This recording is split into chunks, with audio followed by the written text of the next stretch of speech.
Estamos aqui para dar voz ao povo, em defesa dos cidadãos, pela dignidade humana. Todos temos deveres, mas também todos temos direitos. Será que existe justiça? Isto é o povo a falar.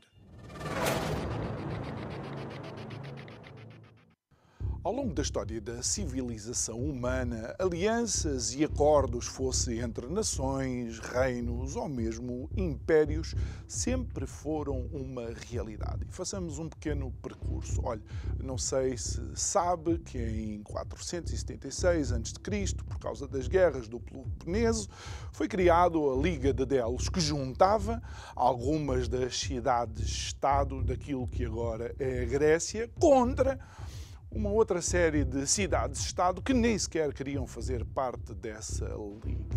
Finalizada, por exemplo, a Primeira Guerra Mundial, foi criada a Liga das Nações. Uma vez mais, por causa de um conflito, houve necessidade de que nações se juntassem para tentar manter um clima de paz. Alguns anos mais à frente, no final da Segunda Guerra Mundial, nasce a que ainda existe hoje chamada Organização das Nações Unidas, a vulgar ONU, que foi criada realmente para que não voltássemos a ter conflitos que transbordavam para conflitos mundiais.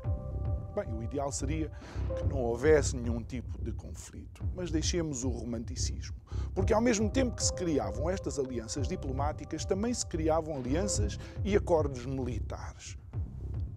Lembro, por exemplo, a NATO, é um acordo militar. Ou o antigo Pacto de Varsóvia é também um acordo militar. E porquê? Porque devíamos confiar na diplomacia e no direito internacional. Mas se calhar somos todos românticos. Boa noite, meu nome é João Nuno Pinto e isto é o Povo a Falar. Estou consigo de segunda a sexta-feira, neste mesmo horário, emissão em simultâneo Curiacos TV, Rádio Vida 97.1. E o tema para este mês é inconformados. E inconformados porque não tínhamos que estar a passar por aquilo que todos estamos a passar. Inconformados porque em 2023 ou em 2022, para o caso, não deveríamos ter conflitos à escala e com a dimensão que nós temos, seja na Europa, seja onde for. Inconformados porque enquanto estamos a pesquisar relativamente a doenças que não conseguimos encontrar cura, enquanto estamos a tentar lutar aquilo que são chamados por alguns as alterações climáticas, continuamos com conflitos armados onde as principais vítimas são quem não decidiu ter conflito nenhum. Mas voltemos à análise que eu estava a fazer. Quando olhamos para estas organizações, eu creio que a palavra impotentes seria uma das mais utilizadas para descrever as mesmas. Incapazes de resolução de qualquer conflito. Bem, não vou dizer de qualquer conflito, mas sim capazes de resolução da grande maioria dos conflitos. E outras organizações há que não sei porquê, com uma tendência de totalitarismo, querem ir ainda além daquilo que é o seu próprio mandato. Olha, pensemos, por exemplo, na OMS, a Organização Mundial de Saúde, que eventualmente pode começar a determinar algum tipo de restrições de movimento de populações muito para além daquilo que lhes foi mandatado. Agora, também é verdade que nestas organizações nunca os membros foram todos tratados de igual forma. Mas isto leva-nos outra vez à Grécia Antiga.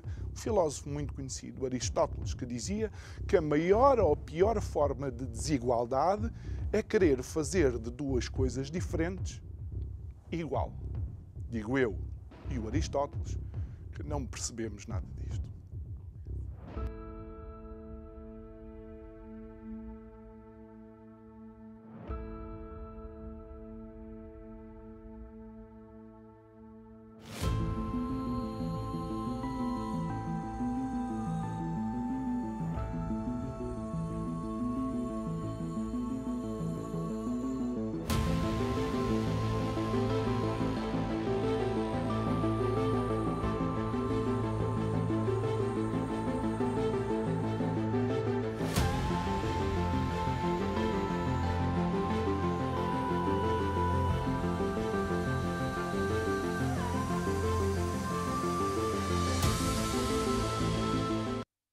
E de volta ao nosso estúdio para este programa, que é o programa final desta semana, sexta-feira. É a nossa convidada de hoje, em estreia absoluta no Isto é o Povo a Falar, Marisa Quaresma dos Reis. Ela é docente de Direito no ISEG, é investigadora de Direito Público na Faculdade de Direito da Universidade de Lisboa.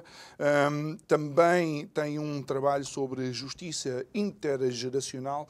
É interessante, tem a ver com os idosos, e um dia destes serás nossa convidada também para conversar sobre este tema.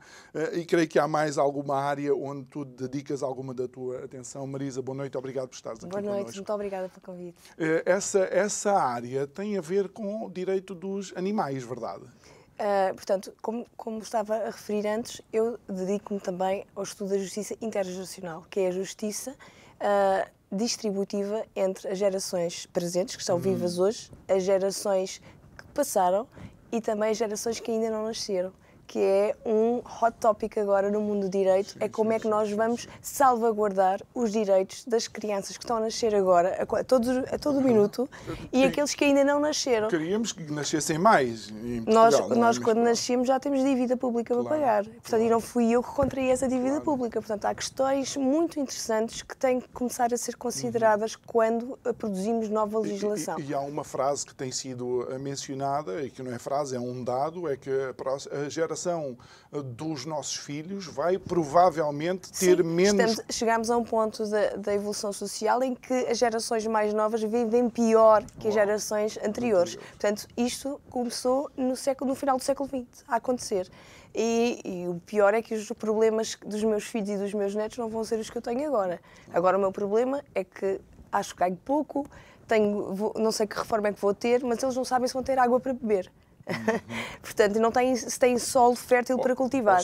Ou se não vão ver os seus trabalhos substituídos, eventualmente, por alguma forma por de inteligência artificial. Sim, nós temos há novos problemas a aparecer. Entretanto, sei que também tens um outro segmento da sociedade a que dedicas a tua atenção. Que as pessoas, que algumas pessoas têm algum preconceito com este tema, mas não devem ter, porque proteger e tratar bem os animais também é proteger e tratar bem as pessoas. Primeiro, porque a empatia é só uma. Nós temos, portanto, a nossa evolução moral pende para que nos preocupemos com todos os vulneráveis da sociedade, sejam crianças, sejam idosos, sejam até os animais.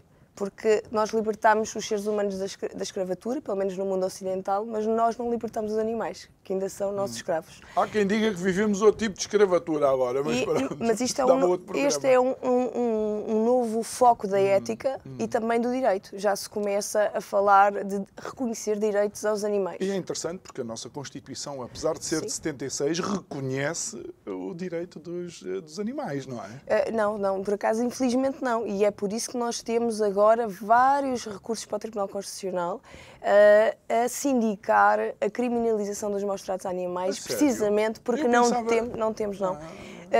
Tem havido muita argumentação, quer dizer, não precisamos ter a palavra animais na Constituição para os defender. Eu advogo isso. Nós temos logo no primeiro artigo da Constituição o princípio da dignidade da pessoa humana, que nos impõe que nós estamos na construção de uma sociedade justa e solidária, e só aí, obviamente, temos que incluir também bem tratar os animais, porque os estudos demonstram, até se chama a teoria do link, que maus-tratos contra animais deixam antever uma propensão para mais tarde perpetrar maus-tratos e crueldade contra pessoas. Portanto, existe uma ligação muito grande entre maltrato animal e maltrato a pessoa. Quando vemos e estudamos o perfil de alguns dos serial killers, todos eles, ou a grande maioria, começou a fazer experiências com... Aliás, se nós nos lembrarmos agora das imagens horrorosas que recebemos dos ataques do Hamas, nós vimos até animais amputados. Portanto, fazer mal aos animais também é uma forma indireta de maltratar as pessoas, porque os animais hoje em dia são membros da família. Portanto, se eu estou a maltratar o meu cão, eu estou indiretamente, e é uma das formas de violência doméstica mais usadas, é maltratar o animal da esposa. É ameaçar um dia mato-te o gato, um dia mato-te o cão. Portanto, isto não é só defender animais. Nós estamos também a afetar a vida das pessoas. Temos visto em alguns casos de divórcio, onde a tutela dos animais tem que ser até regulada pelo poder... Desde 2017 que os animais deixaram de ser coisas, passaram a ser reconhecidos como seres sensíveis e vieram revolucionar o conceito de propriedade para o direito. Portanto, eles simplesmente deixaram de ser simples objetos e são também, a nossa propriedade não é só, não nos dá só o direito de usar e abusar, mas também temos deveres associados a essa propriedade, o que é uma coisa completamente nova para nós. Portanto, estamos agora a começar, é muito interessante, em termos académicos é muito interessante. Marisa, nós agora vamos falar, e desculpa a minha contundência, de outro tipo de claro. Animal que parece que está no topo da cadeia alimentar, que é o mais perigoso de mas todos. aparentemente não aprende sequer com a história. Tu tens um artigo chamado A Insustentável Leveza do Direito Internacional, isto foi publicado, creio que no Observador, em 2022. A propósito da invasão da Ucrânia. A propósito da questão e agora está atual outra vez. É verdade. Isto quase que saiu do sarcófago e veio-nos mostrar que há pessoas que em determinados momentos têm uma opinião que de facto é uma opinião válida, mas o direito internacional, e deixa-me dizer, tu começas logo aqui no preâmbulo quase do teu artigo, dizer nem as Nações Unidas, nem o direito internacional não nos salvarão. Não nos salvarão, é verdade. Qual é a análise que tu fazes, em que é que te baseaste neste artigo e podemos começar a dissecar a realidade do dia em que vivemos? Sim. Primeiro que tudo temos que compreender a gênese das Nações Unidas. Elas surgiram exatamente porque os países acordaram entre si, criaram uma estrutura para proteger o mundo de novas atrocidades como as que se passaram na Segunda Guerra Mundial. Obviamente, quando a memória ainda está recente, nós vivemos as coisas com maior convicção. E os Estados não existem, os Estados são formados por pessoas, nós somos todos pessoas, os Estados são uma criação jurídica e, obviamente, quem está à frente dos Estados acaba por conformar a vontade de um Estado inteiro. Muitas vezes os líderes não nos representam, não é? Os líderes não nos representam, não representam 100% da população. O que é certo é que aquela pessoa que está a liderar o Estado naquele momento, decidir, vai, obviamente, falar em nome de todo aquele Estado. Acontece que, com o passar dos anos, vamos nos esquecendo, as gerações vão morrendo, é mesmo assim, há a renovação das gerações, e as gerações que tinham memória do que aconteceu vão desaparecendo.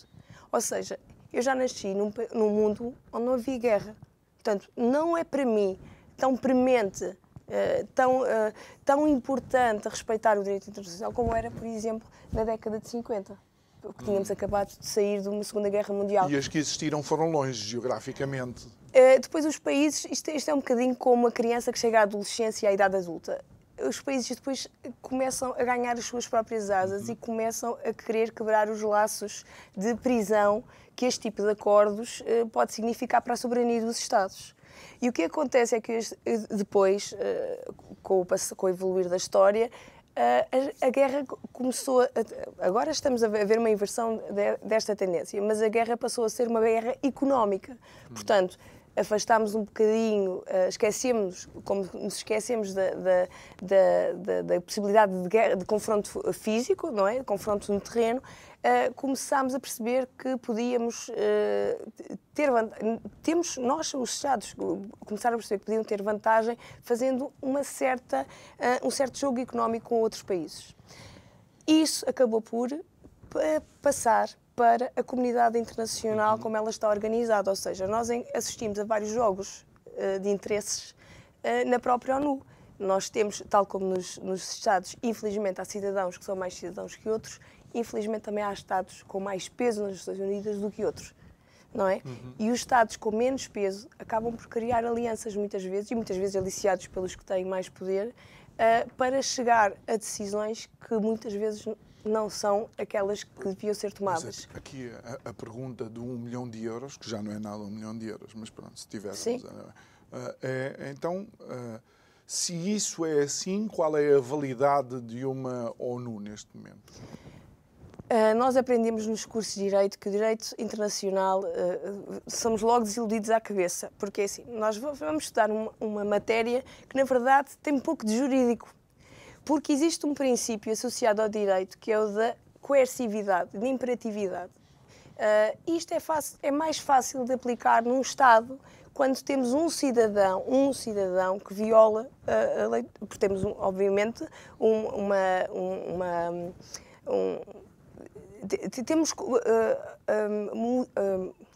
Está-me a faltar a palavra, peço desculpa, mas temos, obviamente, mecanismos de ação para reprimir. Cidadão. Exatamente. Okay. Agora, a nível internacional, nós temos países tão grandes como o Luxemburgo e tão pequenos como a Rússia. Compreende? Exato. Portanto, seria completamente ilusório pensar que numa guerra entre o Luxemburgo e a Rússia, que o Luxemburgo poderia sair vitorioso. Portanto, há uma grande desproporção de território, de meios humanos e também de poder económico. Isto, obviamente, vai completamente desvirtuar tudo aquilo que poderia ser o direito internacional. Porquê? Porque o princípio da igualdade no direito internacional está muito mais fragilizado do que a nível interno, não é? Obviamente que os países pequenos, nós vemos nas votações muitas abstenções de vários países que são insignificantes, mas depois lá está. Nessa votação vai ser importante a sua abstenção ou o seu voto contra e às vezes até porque é que este país votou contra, porque é que este país votou a favor, porque existem outros interesses por trás do sistema das Nações Unidas que não estão ali transparentes, não é? E quando vemos, por exemplo, as Nações Unidas a utilizar de algumas décadas para cá, a questão das sanções. E normalmente são sempre sanções económicas. Sim, claro, congelamento de bens. Eu recordo na Primeira Guerra Mundial, em que há uma fase em que sancionaram, creio que a Sérvia ou aquela zona, com a impossibilidade de exportar carne. Okay? A única coisa que fez foi encontrar novos clientes para a carne da Sérvia. É verdade. E antes, pelo contrário, melhorou a parte económica. Não achas que, ao longo dos anos, já está mais do que demonstrado que as sanções a determinados países não vão ter efeito nenhum e acaba mais por penalizar, às vezes, até o cidadão comum do que propriamente... É que às vezes não se pensam nas consequências colaterais de certas decisões. Portanto, não se faz uma análise global de quais serão os impactos laterais de uma decisão que tem um determinado objetivo e que acaba por ter uma consequência completamente indesejada. Isso acontece. Agora, nós estamos num mundo novo. O mundo é muito diferente do que era em 1945, 1950. E o que é certo é que nós estamos outra vez a voltar aos conflitos armados, que era uma coisa que nós pensávamos que tínhamos conseguido erradicar. Mas não achas que é outra vez proxy, bem, tirando a Rússia, que está mesmo envolvida num conflito? Sim, mas agora isto é mais uma oportunidade de confronto indireto com os Estados Unidos. Portanto, os conflitos colam-se, não é? Nós já ouvimos as declarações de Putin acerca deste conflito, não é? E criticar o apoio dos Estados Unidos a Israel. Então isso significa que podemos voltar, por exemplo, eu sendo angolano, em Angola existiu uma guerra proxy de interesses das duas potências mundiais na altura. Sem dúvida. É uma guerra fria com novos contornos, que não é fria, é mais quente do que foi, mas isto pode escalar, obviamente... E é, de alguma forma, um retrocesso. É um retrocesso relativamente aos objetivos iniciais da criação das Nações Unidas. Nós temos que repensar, obviamente, o modelo de controlarmos, de alguma forma, este perigo de confrontos armados que queremos, obviamente, erradicar, porque é assim... estes conflitos armados prejudicam, essencialmente, os mais desfavorecidos. As mulheres e as crianças são os principais afetados. Curiosamente, nós só estamos a falar agora de conflitos onde temos países com líderes masculinos. Está estudado que a liderança feminina é muito mais tendente à resolução dos conflitos pela via diplomática do que pela via do conflito armado. Seria muito importante para a ordem internacional começar a contar com mais líderes femininas, porque muito sinceramente, e há estudos, eu estou-me a basear em estudos, não estou a basear na minha própria opinião, acredito que haveria uma maior sensibilidade para resolver este tipo de questões e certamente, sendo as mulheres as principais prejudicadas com a guerra, seria a última das alternativas que seria escolhida. Eu aí entendo, mas já reverto um bocado ao Luís XIV, que dizia que o poder corrompe e o poder absoluto corrompe absolutamente. Nós também temos exemplos, obviamente, de líderes femininas que, ao chegarem ao poder, foram tudo menos aquilo que de facto era expectável, mas creio que seria... Neste ponto, não acredito que a primeira opção de uma líder feminina fosse um confronto armado. O conflito armado. É o grupo mais vulnerabilizado com os conflitos armados. Olha, neste teu artigo tu mencionas uma maior capacidade interventiva destas organizações, uma capacidade de realmente limitar a ação das nações que estejam em contravenção com os acordos internacionais. Mas isto é uma visão que tu tens em prol do direito internacional ou que as nações têm que perder a sua soberania para poder viver assim? É como nós vivemos, nós concordamos, houve um contrato social, portanto a teoria de John Rawls, da teoria da justiça e de outros contratualistas, ficcionam a existência de um contrato social entre todos, onde houve um acordo para a criação de um Estado e delegar determinadas competências a uma entidade, obviamente é artificial, é construída por pessoas, mas a um Estado que vai fazer a administração da justiça, a administração dos dinheiros públicos, a gestão do território. Nós, quando estamos a fazer esse contrato social, que está na base de qualquer sociedade, especialmente as democráticas, estamos a abdicar também da nossa soberania pessoal. Ou seja, eu concordo que o Estado determine a perda da minha liberdade se eu vier violar os direitos sobre os quais emiti o meu consentimento. Isto também se aplica no direito internacional. No fundo, é como se os Estados são feitos por pessoas e são representados por pessoas. Os Estados acabam por assumir o papel do cidadão, mas a uma escala macro, e, obviamente, o Estado, quando faz um acordo, vai fazer concessões aos outros Estados, mas para ganhar o quê? Para ganhar mais num aspecto muito importante para o direito, que é a prossecução da justiça, para conseguir maior justiça social, internacional e também interna, porque depois reflete-se internamente, e, acima de tudo, para ganhar muito mais conforto na questão da prossecução da segurança, porque a segurança internacional vai imediatamente comprometer a segurança interna. Nós não podemos estar descansados por estarmos aqui na causa da Europa e sermos um país dos mais pacíficos do mundo, porque nós vamos ser afetados por tudo o que está a acontecer. Nós já temos refugiados da Ucrânia, vamos começar a receber refugiados da Palestina e de Israel, de certeza absoluta. Vamos ter problemas sociais por causa disso.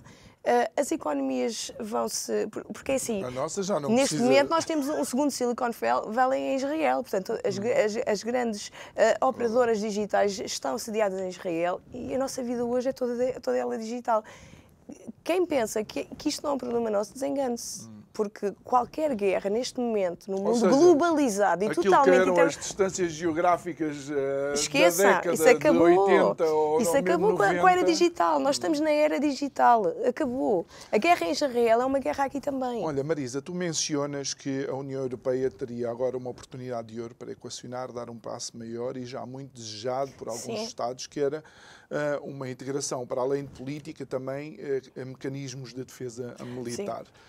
A NATO já não é um bocado isso, a primeira questão, e a segunda é se esta União Europeia tem na sua gênese a economia e, de alguma forma, algumas linhas políticas, não será isto adulterar o nascimento da União Europeia?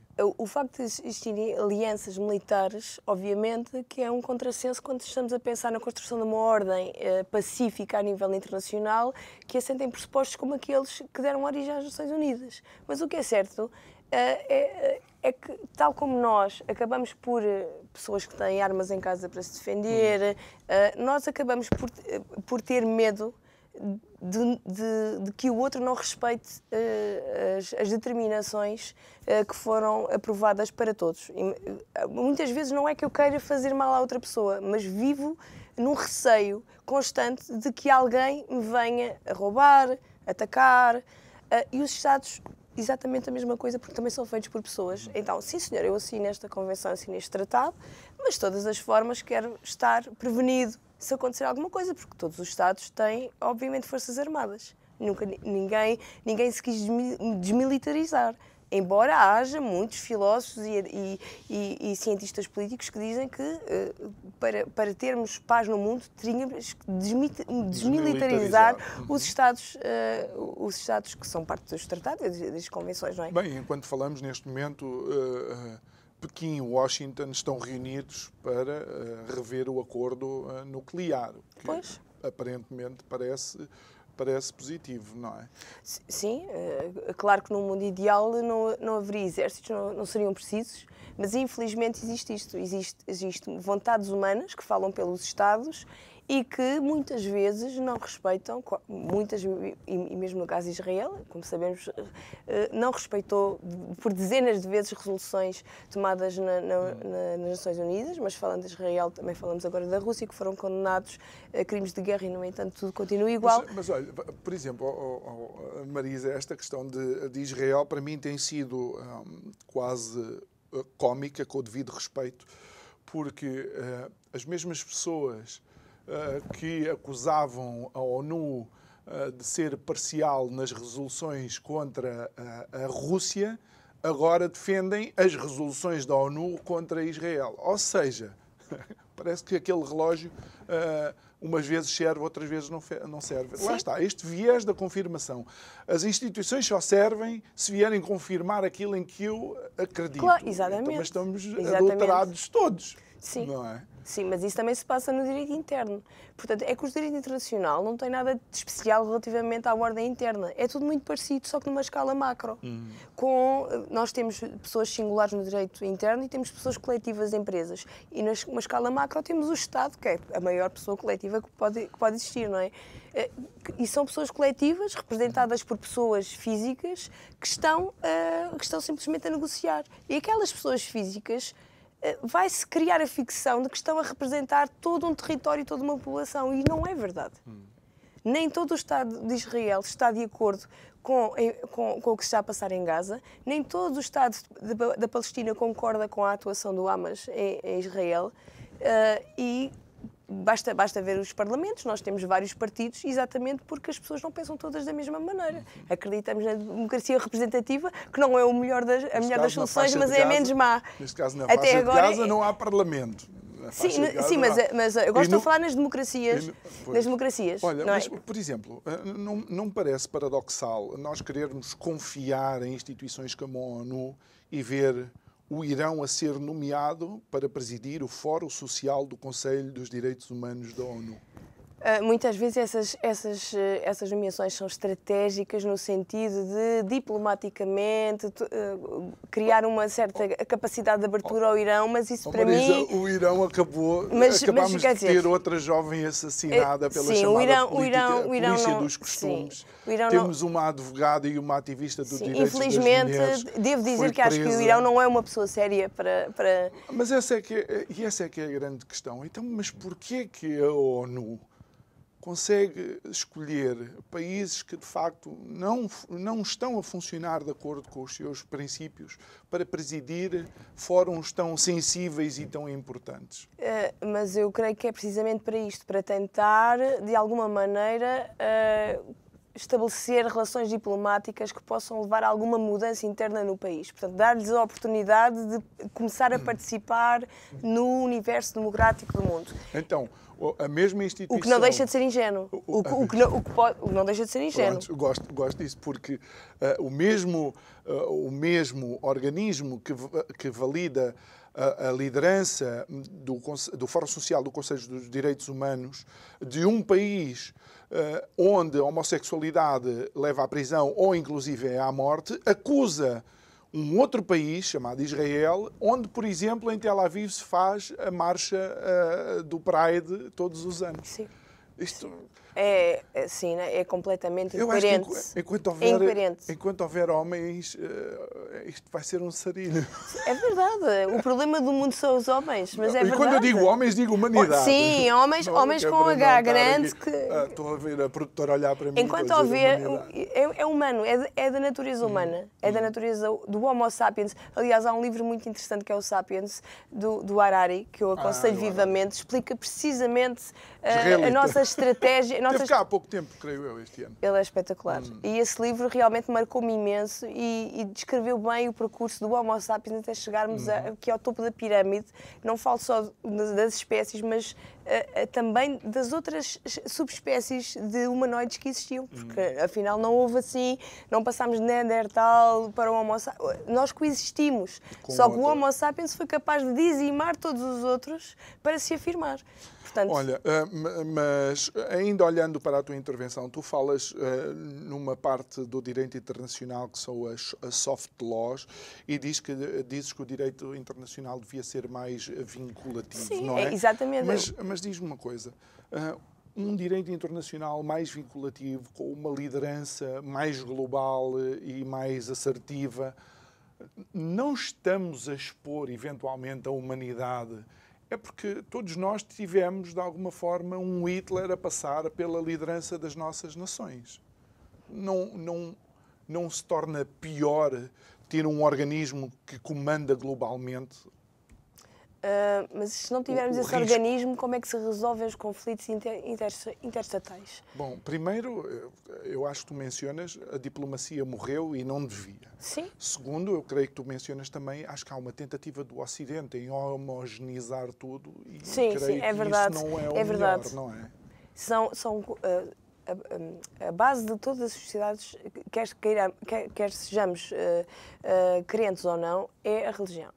Toda a moral das sociedades é criada de acordo com o modelo religioso que é vigente naquele território. Nas sociedades ocidentais... Ou seja, mais filosófico ou Sim. mais... Nós, no Ocidente, somos cristãos, não é? Nós temos muita dificuldade em ver o mundo pela ótica de um muçulmano, ou de um hindu, ou de um budista. Mas o que é certo é que essas pessoas têm uma visão do mundo que é tão válida quanto a nossa, embora nós não a entendamos assim. Agora, obviamente que eles pensam exatamente o mesmo. Eles não compreendem a visão ocidental e pensam que a forma como eles entendem o mundo, como religiosamente veem o mundo, que acaba por, obviamente, transparecer na sua moral social vigente e também na sua ordem jurídica, é que é válida.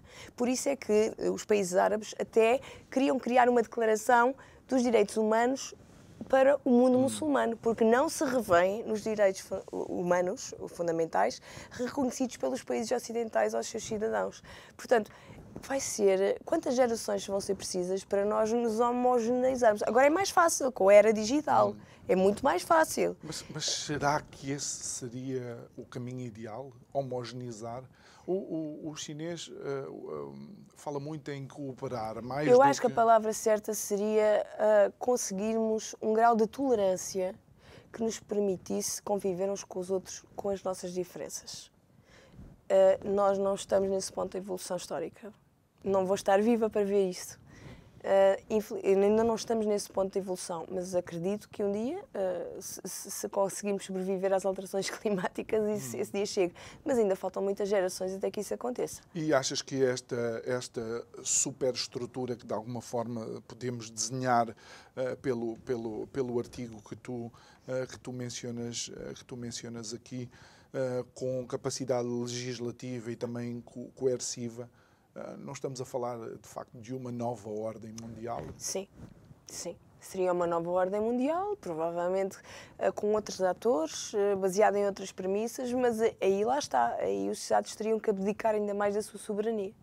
Porque não é possível ter uma ordem internacional mais forte se os Estados não se comprometerem a respeitar as determinações dessa nova organização. Mas o interessante nisso até pode ser a própria ONU, só que a ONU tem que se reformular, tem que reciclar. Mas o interessante nisso é que existem alguns Estados que não têm tido voz e que reclamam essa voz. E a China é um deles, por exemplo. Sim. A China diz que fez o suficiente, por exemplo, para retirar pessoas da pobreza aos milhões e milhões de pessoas. Fez o suficiente para dar qualidade económica aos seus cidadãos, para ser um ator que, de facto, tenha lugar que é devido. Mas depois lá está. Depois existem muitos atentados aos direitos humanos na sua concepção ocidental, que depois levam alguns Estados a não quererem assumir compromissos com a China, porque estão a compactuar com esses atentados aos direitos humanos que são praticados na China. a nível de direitos do trabalho, a nível dos direitos das mulheres. Na China? Sim, sim. E quando olhamos, por exemplo, para as pessoas que se manifestam a favor do Hamas e, no entanto, levam a bandeira da liberdade sexual e, se calhar, não podem viver essa liberdade na faixa de Gaza, eles mesmos. Sim, mas isso, lá está, isso é da nossa condição humana, porque, infelizmente, nós somos um poço de incoerências. É verdade, é verdade. Os Estados não existem. As pessoas...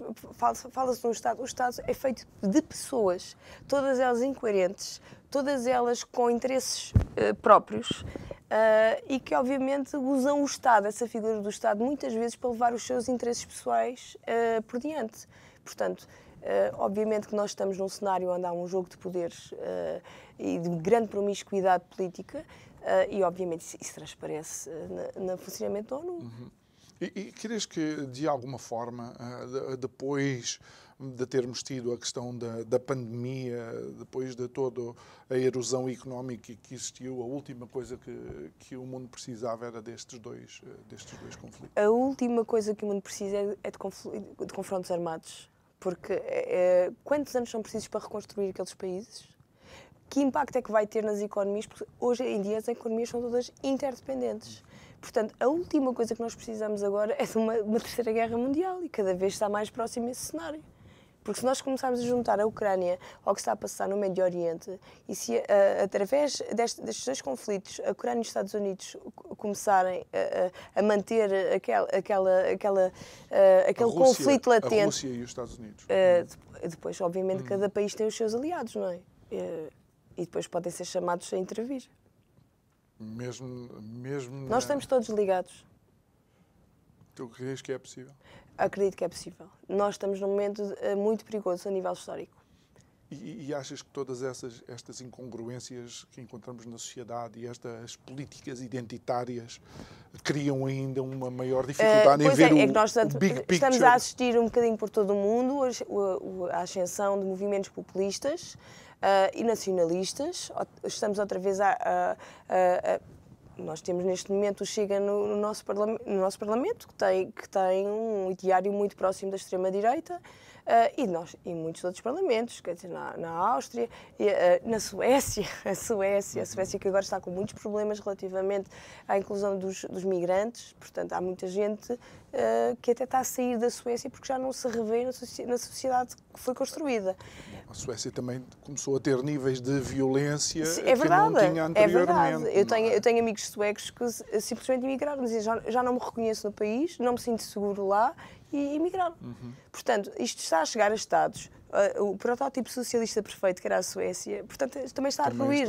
Está a desagregar-se. Olha, e falando nisso, e colocando, infelizmente, mais uma vez, o ónus nestas populações fragilizadas, ontem foi dia 1.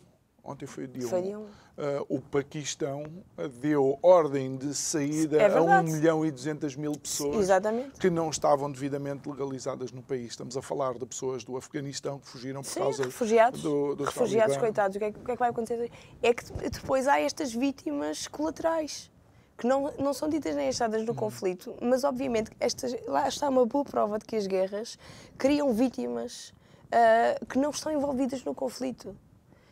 E nós também vamos ser vítimas, nós portugueses, nós espanhóis, nós vamos ser vítimas, porque alguns produtos vão encarecer, já não podemos viajar para lá como queremos, temos familiares, há uma comunidade judaica grande em Portugal, isso obviamente vão ter parentes em Israel também, portanto isto é transversal, uma guerra, não é uma guerra local. A própria questão daquele avião a aterrar no Daguestão, em que depois houve pessoas que tentaram procurar passageiros israelitas para... Sim.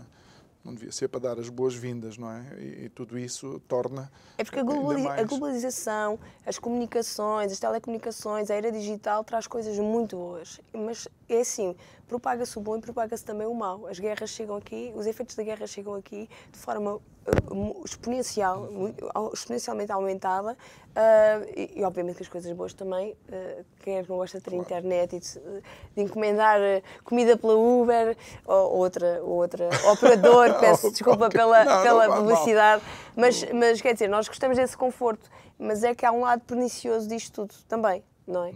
porque tudo chega muito mais depressa. Dependentes uns dos outros e estarmos todos ligados uns aos outros. Mas os benefícios e os malefícios chegam com a mesma velocidade. E Marisa, uma vez que és da área da justiça, do direito, há quem diga que Portugal precisava de facto de uma reforma na justiça, não é? Ainda temos cerca de 10 minutos. O que é que tu sentes que em Portugal está a acontecer na justiça, de tal forma que existe inclusive investimento estrangeiro que não é feito, porque quando olha para o sistema de justiça em Portugal... É muito lento. É preciso dotar os funcionários judiciais e os magistrados de mais formação, é preciso recrutar mais pessoas. Portanto, toda a gente faz horas extraordinárias. Ninguém imagina quando um juiz... Eu estive no Ministério Público, eu fui procuradora adjunta em regime de substituição durante 4 anos. Eu saía do escritório, ou do gabinete, neste caso, à 1h30 da manhã. Portanto, eu entrava às 9h, ia almoçar, ia jantar e depois voltava para despachar processos, porque durante o dia estamos em sala, então para despachar processos e analisar processos tem que se fazer horas extraordinárias. E ninguém recebia mais por isso. Os funcionários judiciais são especialmente prejudicados por isto, porque têm que lá estar para auxiliar os magistrados. As pendências processuais, obviamente, são muito desencorajadoras para qualquer investidor que queira vir para Portugal. Eu lembro-me eu própria tive um processo por uma chamada bagatela penal, estamos a falar de uma difamação que me durou 7 anos em tribunal.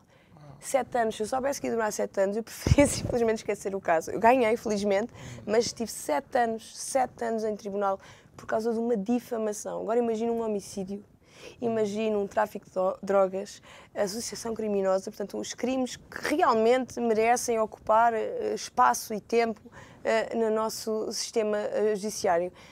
É impossível. Nós temos que ter mais gente a trabalhar. Falta muita gente na justiça, tanto a nível de magistrados como a nível de funcionários judiciais. E tem que se pensar que essas pessoas também são pessoas, não podem estar a trabalhar 12 horas, 13 horas, como acontece, porque obviamente o trabalho não vai sair tão bem feito, as pessoas não vão trabalhar motivadas. Portanto, hoje em dia os problemas da saúde mental e do bem-estar profissional são extremamente importantes e na justiça isto não está a ser equacionado. E é bom as pessoas lembrarem-se que por um erro de um funcionário judicial o processo pode ser anulado, não é? Sim, é verdade. Um erro processual pode ser o suficiente é como na medicina, nós temos a vida das pessoas nas mãos. Se nós somos obrigados a trabalhar 12 horas, não estaremos com a mesma atenção a fazer... Sabes que isso acaba por me impactar, porque eu gosto muito da aviação e uma das coisas que os pilotos têm, as tripulações têm, são tempos de descanso. Se em 5 minutos for excedido esse tempo de descanso, o piloto, a tripulação, não está disponível para fazer voo, não é? E, no entanto, na decisão da perda de liberdades... Todos os tripulantes e todos os passageiros estão em risco. Ele tem a vida daquela gente toda nas suas mãos. Portanto... E não sei se acompanhaste ou se tens acompanhado aquilo que é o Orçamento de Estado para este ano. Existia alguma expectativa que, de facto, houvessem mudanças estruturais? Ficas animada com o que vem aí ou achas que é mais do mesmo? Eu acho que nós estamos numa conjuntura económica favorável. Nós podemos dizer mal de tudo o que nós temos direito a dizer, porque realmente temos muitas queixas a fazer, mas quer dizer, temos de comparar a Portugal há 10 anos atrás. Nós estamos muito melhores. Só não estamos tão bem porque o sucesso de Portugal acabou por ter efeitos colaterais não esperados nos portugueses. Portanto, o encarecimento da habitação, e eu acho que é importante fazer legislação que proteja os portugueses relativamente ao seu direito à habitação, que está constitucionalmente consagrado, e com o salário médio de 1.300, 1.400 euros, que é o salário médio em Portugal, acho que a partir de 1.800 e pouco já somos da classe alta. Como é que nós pagamos uma renda de uma casa ou uma prestação de uma casa com as taxas de Euribor como estão agora? Portanto, obviamente que o Orçamento de Estado podia ter sido um bocadinho mais ambicioso nestas medidas, porque assim as pessoas não conseguem viver em Portugal. Estamos a receber imenso estrangeiro, imenso investimento estrangeiro, mas não estamos a beneficiar com isso. Portugal podia ser bastante mais redistributivo, Acho muito bem que recebamos investimento de fora se não o temos aqui dentro, mas obviamente a função do Estado é redistribuir essa riqueza pelas bases. Mas acho que, por exemplo, um dos setores que de facto estagnou na última década foi a construção da habitação. Pois, por isso mesmo é que as casas estão a encarecer. É a lei da oferta e da procura. Mas há quem diga que é por falta de condições de investimento estáveis e por falta de uma justiça célere sim, sem dúvida que grandes empresas não vêm investir aqui na construção. E não é só a justiça, são os prazos de licenciamento, os pedidos de licença nas câmaras, não estamos a falar só dos tribunais, estamos a falar mesmo da máquina administrativa toda, que é extremamente burocrática. Tem havido muitos esforços na simplificação dos processos burocráticos na administração pública, mas ainda são insuficientes, porque lá fora é tudo muito mais simples. Quer dizer, ninguém vem para Portugal para perder tempo, e tempo é dinheiro. Portanto, se lá fora tem formas de obter licenciamentos, se houver diferentes em tribunal, é mais fácil ir para a arbitragem. Ou, é obviamente que um investidor tem que pensar nestes custos associados e colaterais à sua atividade. Existem países que eu, enquanto cidadão, se me dirigir a um organismo público e precisar de alguma declaração, se aquele organismo público estiver em contacto com o outro organismo público, eles são obrigados a solicitar a declaração. Aqui tem que pôr pés à estrada e ir ao outro sítio. Nós temos uma forma de funcionamento completamente diferente, mesmo de outros países aqui próximos. Por exemplo, eu vivi na Alemanha durante 2 anos. Eu lembro-me de ter ido às finanças tratar de um documento. Eu cheguei 10 minutos antes das finanças fecharem. Eu cheguei, disse à senhora, expliquei o que é que queria. A senhora olhou para o relógio e disse: faltam 10 minutos para fechar, eu não tenho tempo para tratar da sua situação, volto amanhã com tempo. Se fosse aqui, 5 minutos depois de fechar, nós ficávamos lá a trabalhar sem pagarem horas extras a resolver o problema da pessoa. Mas na Alemanha, não. Eu lembro-me de ter mandado e-mails à meia-noite. Mas se calhar e o meu chefe tratam mais rápido. Sim, mas aquilo funciona, porque eu fui para lá e vai ficar todo satisfeito eu estar a mandar e-mails à meia-noite. Ver que Maria, já acabou, não quero trabalhos depois das 5 da tarde. Se eu sou inspecionado pela Autoridade de Trabalho da Alemanha, eu sou multado, porque tu tens que realizar o teu trabalho no teu horário de trabalho. Se vem que tu trabalhaste fora das horas, vem-me perguntar porque é que eu te exigi que trabalhasses na tua hora de lazer. E eu pensar, isto é um país. Mas não é. É interessante, e ele disse, não é? Não, porque se tu não consegues fazer neste horário de trabalho é porque tu não estás apta, não és a pessoa certa para o trabalho. Tu tens que saber realizar. Portanto, uma pessoa quando equaciona um posto de trabalho tem que pensar nas funções e tem que ser... Produtividade, eficácia... Sim, assim, se não consegues trabalhar nesta hora... é o país ideal para isso, não é? É uma forma de pensar completamente diferente. Nós estamos ainda a anos-luz destes países que estão muito mais desenvolvidos, mas acho que vamos lá chegar. Vamos lá chegar. E ao contrário do que se pensa, a produtividade é maior do que cá. Pois... Porque as pessoas estão a trabalhar motivadas. E depois é uma questão, é que nós não é que nós não trabalhemos, nós trabalhamos muito, mas parece que estamos a remar no mesmo... Ainda me lembro de atender o telefone, como todos nós no trabalho. Passou alguma coisa em casa e eu, não, está só... Porquê é que atendes o telefone? Há os breaks e o telefone. Ninguém atende os telefones.